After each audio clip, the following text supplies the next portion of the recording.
Hi, we are from KPS Dandina Shivara.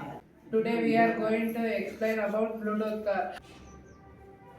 ಇದು mobile ಮೂಲಕ ನಿಯಂತ್ರಿಸಬಹುದಾದ car. Bluetooth ಬಳಸಿ ಕಾರನ್ನು ಮುಂದೆ ಹಿಂದೆ ಎಡ ಬಲಕ್ಕೆ ಚಲಿಸಬಹುದು.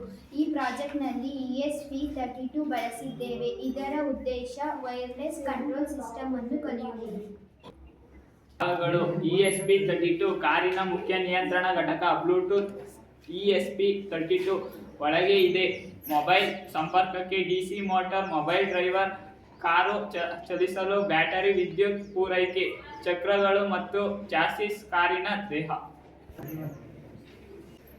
ಬ್ಲೂಟೂತ್ ಹೇಗೆ ಕೆಲಸ ಮಾಡುತ್ತದೆ? ಬ್ಲೂಟೂತ್ ಅಂದರೆ ಕಡಿಮೆ ದೂರದ ವೈರ್ಲೆಸ್ ಸಂಪರ್ಕ.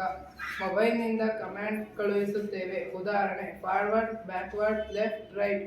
ಈ ಕಮಾಂಡ್ ಬ್ಲೂಟೂತ್ ಮೂಲಕ ESP32ಗೆ ಹೋಗುತ್ತದೆ. ESP32 ಹೇಗೆ ಕೆಲಸ ಮಾಡುತ್ತದೆ? ESP32 ಕಾರಿನ ಮೆದುಳು. ಇದು ಬ್ಲೂಟೂತ್ನಿಂದ ಬಂದ ಕಮಾಂಡನ್ನು ಓದುತ್ತದೆ. ESP32 ಯೋಚನೆ ಮಾಡಿ ಮುಂದೆ ಹೋಗು ಅಥವಾ ತಿರುಗು ಎಂದು ಮೋಟಾರ್ಗೆ ಸಿಗ್ನಲ್ ಕೊಡುತ್ತದೆ. ಕಾರ್ಯವಿಧಾನ: ಮೊಬೈಲ್ನಲ್ಲಿ ಬಟನ್ ಒತ್ತುತ್ತೇವೆ. ಬ್ಲೂಟೂತ್ ಮೂಲಕ ಸಿಗ್ನಲ್ ESP33ಗೆ ಹೋಗುತ್ತದೆ. ESP33 ಮೋಟಾರ್ ಡ್ರೈವರ್ಗೆ ಕಮೆಂಟ್ ಕೊಡುತ್ತದೆ. ಮೋಟಾರ್ ಡ್ರೈವರ್ ಓಡಿ ಕಾರಿಗೆ ಯಾವ ದಾರಿಯಲ್ಲಿ ಚಲಿಸಬೇಕೆಂದು ತಿಳಿಸುತ್ತದೆ. ಬಟನ್ ಬಿಡಿಸಿದರೆ ಕಾರು ನಿಲ್ಲುತ್ತದೆ.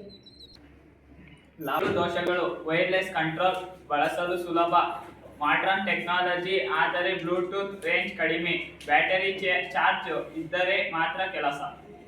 ರೋಬೋಟಿಕ್ಸ್ ಲರ್ನಿಂಗ್ಗೆ ಉತ್ತಮ, ಸ್ಟೂಡೆಂಟ್ಸ್ ಮಿನಿ ಪ್ರಾಜೆಕ್ಟ್ಗೆ ಉತ್ತಮ.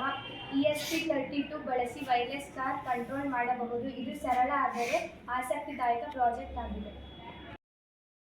ಹೇಗೆ ವರ್ಕ್ ಮಾಡುತ್ತೆ ಎಂದು ತೋರಿಸುತ್ತೇನೆ. ಮೊದಲು ಮೊಬೈಲ್ನಲ್ಲಿ ಸೀರಿಯಲ್ ಬ್ಲೂಟೂತ್ ಓಪನ್ ಮಾಡಬೇಕು.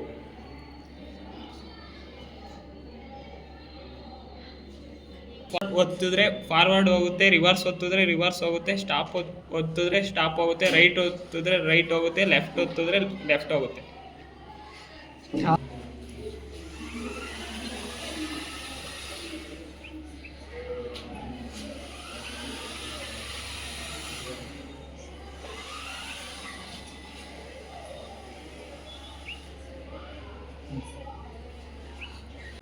Thank you for watching this video.